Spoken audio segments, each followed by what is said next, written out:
Алгачкы махабатым мектеп кезинде болчу. 3-класста окуп атканда менин классташым аты Ажара. Биринчи жанакы махабат каттарды анан гүлбелек кылган кыз ошол болчу, эсимде калып калган.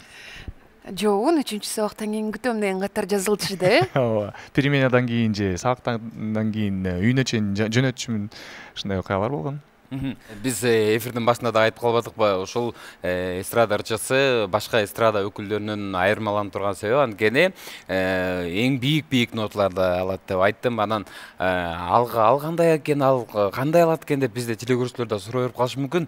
Ушул жерден бир азыр элестетиңиз.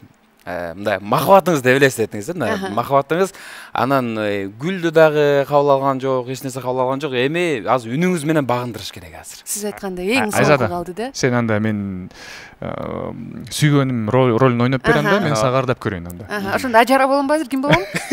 Эремас жок, Айзада боло бер. Макул, болду. İzdeyim seni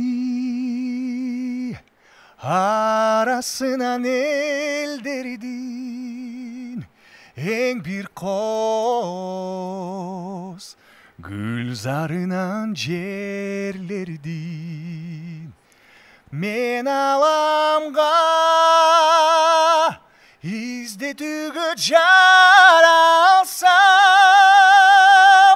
men alamga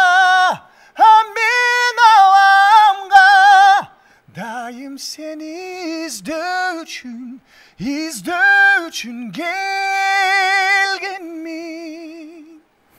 Bravo. Barakелли. Колчалар болсун. Ушул жерден мен сурайын, сүйүүсүн кабыл аласызбы? Мындай ырдагандан кийин кандай деген жооп айтат? Ойлонуп көрсө болобу?